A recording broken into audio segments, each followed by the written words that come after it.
All right, Robbie, thank you so much for taking the time to talk with me today. I really love to understand a little bit more about the business, what you're working on. It is a massive organization based on everything that I've seen and people I've interacted with. So it's great to Mhm. have you today.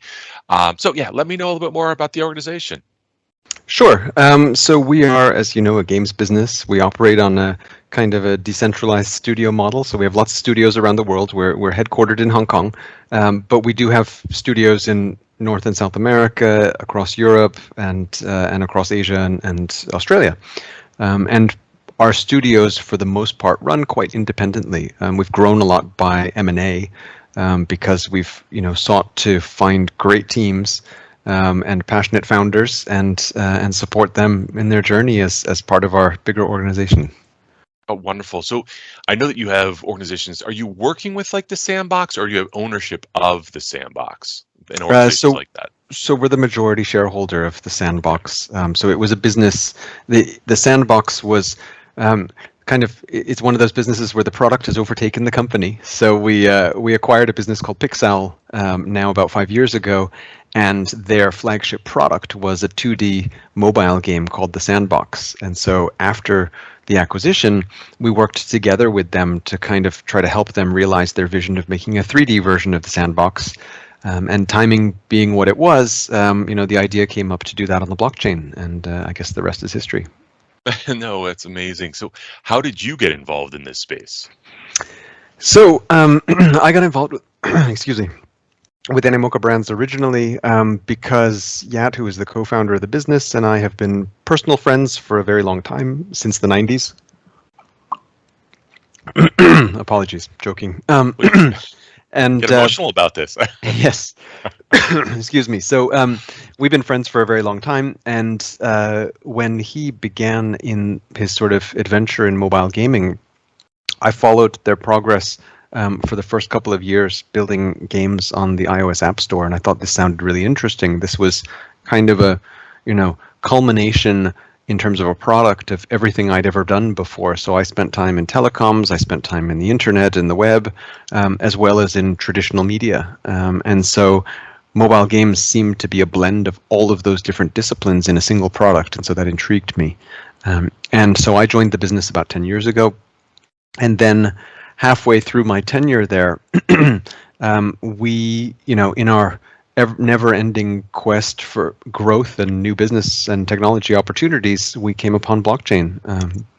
And so we decided, following a successful collaboration with a company now called Dapper Labs on a game called CryptoKitties, we decided that, this is just, it's hard to overstate the thought that we just felt like this is the way games should be made. And there's no reason all games shouldn't be this way. People should own the stuff in their games, actually own it, not just have a promise of ownership and actually be in a rental economy, but they should actually own their stuff. And so we felt like once you pass that tipping point, there's no going back. You can't go back to the way games were made previously. So, all right, this brings up a great question, in my personal opinion, about the philosophy going forward. So we see almost a bifurcated market that eventually will happen. One is sort of the meta, right? So Facebook's meta, where you have essentially an organization that sort of is old school Web 2, that's sort of running from the top, like where it has potential ownership of things. And then counter to that is the movement that's been happening for the last several years around the crypto and decentralization and NFTs and eventually the Mhm. metaverse and what's going on with that. How do we get to the point where things are truly decentralized such that if I'm on Sandbox and I'm like, I've bought a pair of shoes on Sandbox, that I can port that over to Mhm. Mona or to a different metaverse? How does that look in Sure. your vision? So I think to me that's not far-fetched at all because I know we're working on this, and um, one of the big sort of enhancements to the sandbox in particular is you'll see, we're launching our season 3 of the sandbox shortly, and one of the features of that is collaborations with many well-known Web3 projects like People of Crypto and Bored Ape Yacht Club, etc., and a way for people who are already community members in those other projects to bring their assets into the sandbox. Obviously there are technical hurdles. There are, visual technical hurdles, meaning the art styles are different between metaverses, and these are all problems of interoperability that need to be addressed. I think the fundamental architecture of tokenization is relatively straightforward. And right now, as an industry, there are a number of different projects, including our own, that are working, to as a grassroots sort of initiative to develop standards for our industry that we all agree on, because interoperability benefits everybody, and we just need to figure out how best to do it. And so that's the goal. I think, as a player, I would expect that you'll see this in limited usage, frankly, from now.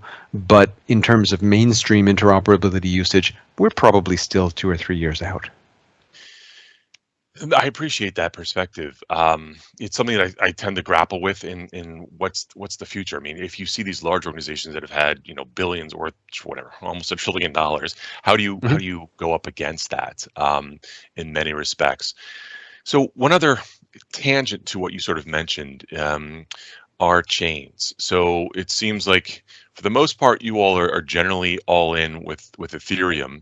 But I mean, are you open? Is it sort of an open philosophy in terms of like Solana, Avalanche? Would you go to other chains as well, just for transactions or purpose-built Sure. blockchain? We actually support projects on Solana, on Avalanche, on Near, on all types of different ecosystems. Tezos and Hedera and Wax and you name it. We are very much publicly declaring our interest in supporting projects on a variety of different platforms. We think it's really important for the ecosystem that there are a healthy sort of competitive spirit of different chains and ecosystems, because they have their own attributes. It makes zero sense for us to have a single blockchain. And because different chains have different reasons for being. Some of them are focused on fintech, some of them are focused on entertainment, some of them are focused on, brute force of transaction throughput. And these are all different environments that have their own communities. The people who are in the Solana community are slightly different from the Avalanche community and the Polygon community, etc. So I think it's really important to maintain this ecosystem, because at the end of the day, when you build on these different chains, it doesn't mean they won't be able to interoperate with each other. We already have bridges, which are an imperfect solution to bring tokens from one chain to another, and this will only continue to improve, so that chains themselves will be an essential part of the infrastructure, but they will work together in a relatively seamless fashion, so that we're not forced to make a choice. It's a matter of picking which is most appropriate. So, great. I mean, that's fantastic to think about. But there's two things you mentioned in there. One was Polygon, so it makes me think about layer 2s. Do you think layer 2 is sort of the future of, at least on the Ethereum side, transactions, throughput, things like that? Yes, I do, on Ethereum, pending Ethereum's planned upgrade, which still is planned. So I think that Ethereum clearly has a gas problem, in that it was designed, so that gas increases when traffic increases. The problem is when it functions as intended. And don't forget, this was the design of Ethereum, so people can't complain when gas fees go up.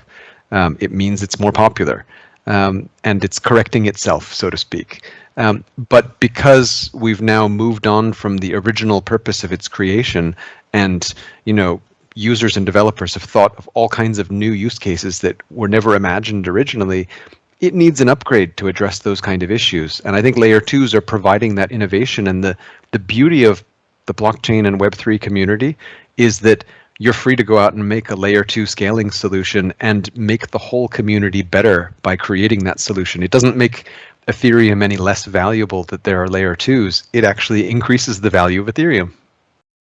No, great point. I tend to agree with you on that, no question. One other thing that you had mentioned was sort of multi-chain bridges, things like that. And I have to ask about what were your thoughts on the whole Axie Infinity issue? We'll call it that. You mean the hack? Yes.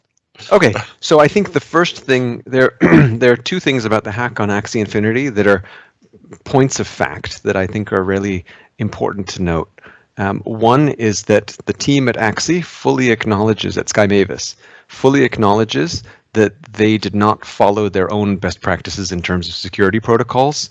So there was human error involved, which was, unfortunate, but could have been avoided. So I think this is an important thing to note, because it doesn't mean that there are inherent flaws with blockchain or the business model or anything like that. This was like many other things, when there are big problems, often there are human mistakes and people are fallible, and this happens and it's unfortunate. I think the second part of the equation, which is also, I don't not up to dispute, at least assuming that you believe the U.S. government and the FBI, is that the actor behind the hack was the North Korean government. And so this also, I think, puts into perspective the concept of what kind of threats we face in this industry. Because going up against a state actor with the resources of a state actor is very different than corporate espionage, for example. There are states that have literally millions of people in their employ, working on initiatives like this. So I think that also puts into perspective the kind of threat. But I think, to finish on a positive note, keep in mind that this was a video game that Right. was a lucrative enough target for a state actor to decide that they could make a lot of money trying to hack this quote-unquote video game. So I think that it's only as a result of their tremendous success that it made them an attractive target. So I think I would try to focus on the fact that they were, so successful that they attracted that much attention, and we fully support the team, and we think they build great stuff. And it's unfortunate, but we're moving on. How do you think countries or groupings of countries like the EU handle such things going forward? I know it's a very difficult question, but I was kind of curious your philosophy in that space. When you have a nation state like North Korea or Iran, who can potentially use these decentralized tokens, how do you go about that? How do you try to solve for those types of issues, you believe? So this is tricky, and this is something where, when it comes to cybersecurity, frankly, it's tricky to balance, because a certain level of centralization allows for the policing of these platforms, and so you have to figure out what the balance is. And I don't think, honestly, there's no great answer for this. I don't know what the answer is. Right? We're struggling to solve these problems in Web 2, much less Web 3. But I do think that part of the solution will be a vision of decentralized KYC, know your customer, where we can figure out how to validate the identities of individual wallets, and therefore individuals behind them, to know that they are good or bad actors. Let's just make simplistic buckets there, but do so in a way that preserves the anonymity and the privacy of that person. So we have something in the cryptography industry called zero-knowledge proofs, which hold a lot of potential for something like this, where I can verify, for example, that you, in the form of your wallet is possessed by somebody over the age of 18, but I can do that without actually knowing what your age is, because of the way the proofs work with third-party verifications like consensus and all this kind of stuff. So the idea that we can preserve privacy, but at the same time share enough of our information in a private way. I know that's illogical, inconsistent, inherently inconsistent, but do that in a way where we then can essentially whitelist actors in the Web3 community. I think that goes a long way towards solving this. So forgive me if I go astray on this one, but did you all help out with Yuga Labs' other side launch in terms of verification of individuals as they wanted to potentially buy a plot of land at minting? We did. We didn't provide the KYC services, but we were involved in working together because we're a shareholder of Yuga. So we were working together with them on that launch. Yes. Okay, because it made me think. I go back and forth about this in terms. I totally understand the very important thoughts around KYC because of AML, anti-money laundering issues that are going on, and making sure that wallets are verified. But it makes me also think back to, like, are we just sort of going backwards? Because then you're verifying someone, and at some point in time, there's a collection of information. But if you're using zero knowledge proofs, that certainly would help in that space. That's It's going to be interesting to see how widely adopted that is across the industry. I Hmm. hope that people are starting to use this more and more and taking it very seriously. It seems that that's the case, but okay, two more things. One, I'd really love to hear more about where the business is going, your thoughts on that. Before we get there, though, Hmm. um, any quick thoughts on like Voyager, Celsius, all of these organizations that are having some tremendous amount of pressure and trouble? I think Hmm. Voyager just filed for bankruptcy in the last 8 Hmm. hours. Um, where do you think, where did things go astray there?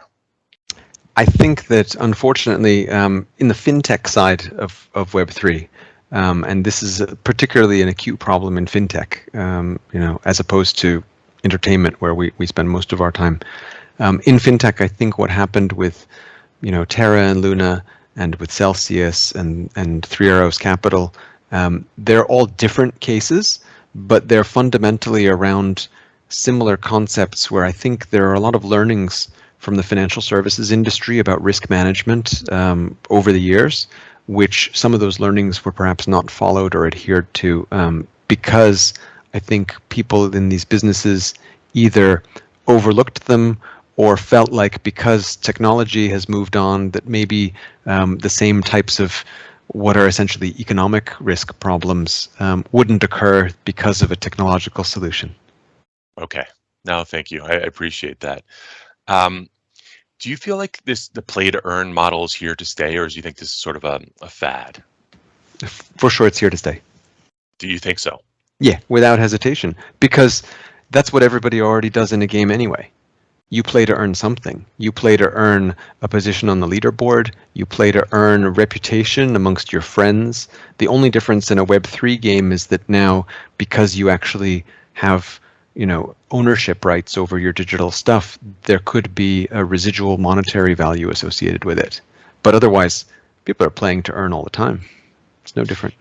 Have you seen an arc with some of those games where they become very popular as they might, Mhm. and then all of a sudden they drop off a little more quickly, or do you think that it's a longer time horizon with the play to earn?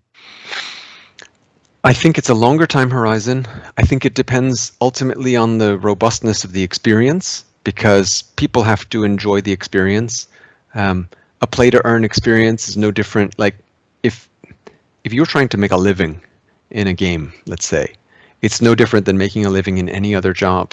People will leave their job if it's too boring or too dangerous or there are too many negative consequences that outweigh the positive, remuneration or job satisfaction.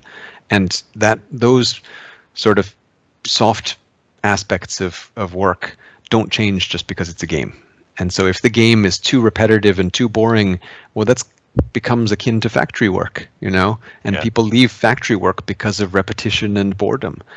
So I think game developers have to think about the same thing when they create game economies.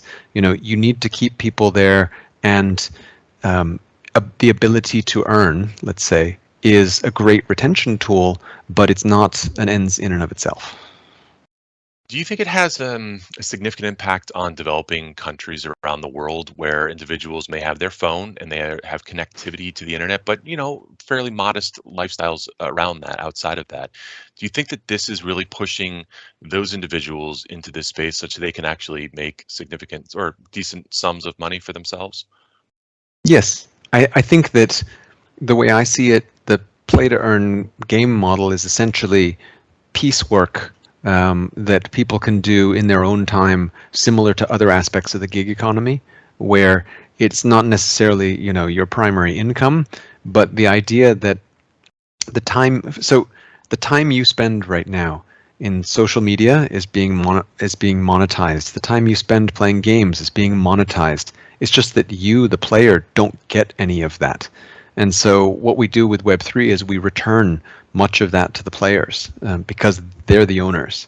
And so all you're doing is essentially being able to, be rewarded for your efforts and compensated for your time in a way that, you're basically being used at the moment. No, I totally agree with you on that one. Um, when we think about some of these organizations that have been around, games that have been around for ages, or even huge multi-conglomerate organizations around the world, Hmm. do you feel like it's in their best interest to go down this road? If they have all the IP, they own the IP, why would they want to open up their walled gardens at this point in time to this model? Sure. Or will they? I Yeah. I think the best example I can think of is, um, you know, before China joined the World Trade Organization, there were a lot of people who felt like when that happened, the world would be flooded with cheap Chinese goods, um, and Chinese consumers weren't going to buy anything from overseas, and this would be an unfair, trade, and essentially letting China into the WTO was going to be a net loss for the world, and only China would benefit. Um, but in fact, the opposite happened. I'd argue that potentially the world benefited more. But, in sum, look what happened over the last 20 years. China has become a global economic superpower, but at the same time, probably everything I can see in the background of your Zoom there is made in China, and you and Right. and the same with mine, and we all benefited from the manufacturing hub of the world. So I think it's that same spirit of mutual benefit that comes out of opening up a platform in Web3, no matter how big your existing platform. The hardest intellectual gap to cross or chasm to cross is that fear of quote unquote losing customers and not understanding that actually the pie is going to increase so dramatically that any loss of customers will be temporary because all of a sudden you will be part of a much, much bigger thing. No, I love your answer. If you start thinking about some of the hardware that's coming, I Mhm. think Apple's rumored in the next 12 to 18 months to come out with a new headset. Do you think those types of things are going to make a significant difference, or do you think it's more than that, like 5 years out before we really start seeing people enveloped by the virtual reality aspect of this? I think that virtual reality will continue to grow slowly unless a company decides to invest in supplying the hardware at negligible cost to users. Because at the end of the day, mobile has taught us that ubiquity of distribution is an incredible thing. And it makes sense, I think, for all of us as developers to leverage the fact that there is this 5 billion global installed base of mobile. And so to think about AR, for example, if we want to have these kind of immersive experiences, and to think about what we can do with traditional handsets and PCs, because I think we have to be realistic about people's ability to upgrade hardware. Yeah, I know. I go back and forth about that because if you look at let's say Europe or United States or different parts of Latin America, I mean, pretty much everyone has a phone, right? And the Hmm. phones they've spent a significant amount of money on. But you tier that out to different parts of the world where maybe they've bought an Android phone for $10 and they're able to play games on it, hopefully. So they're able to leverage that. But once you get to the point of these headsets that are $300, $400 US, that's not necessarily something that's, uh, Yes, but yeah. but it will exist. So I see that as being the premium version of the metaverse. Just the way that you might go and see an IMAX film, which is a different experience from a traditional theater, which is different from watching Netflix on your television. Those are all cinematic experiences, but for people at different price points for different experiences. So I probably should have started off with this. How do you define the metaverse in your world? So my metaverse is very Web3 centric because I feel like we already largely have the metaverse. I mean, we spend most of our time on, you know, Zoom and on social networks and other things. But I think what makes something the metaverse is the fact that it's interconnected with everybody else and that we're not really siloed in our walled gardens. So I would argue that if, Facebook and Minecraft and Fortnite all opened their platforms so you could own your digital stuff and move them from place to place, that's the metaverse. We've got it already. It's just that they're not open. So it's not really a metaverse. They're individual applications still. Oh, so true. Very true. Okay. So just a few minutes left. I'm curious, is there anything that you wanted to share with me about what you're working on, what the road ahead looks like for you?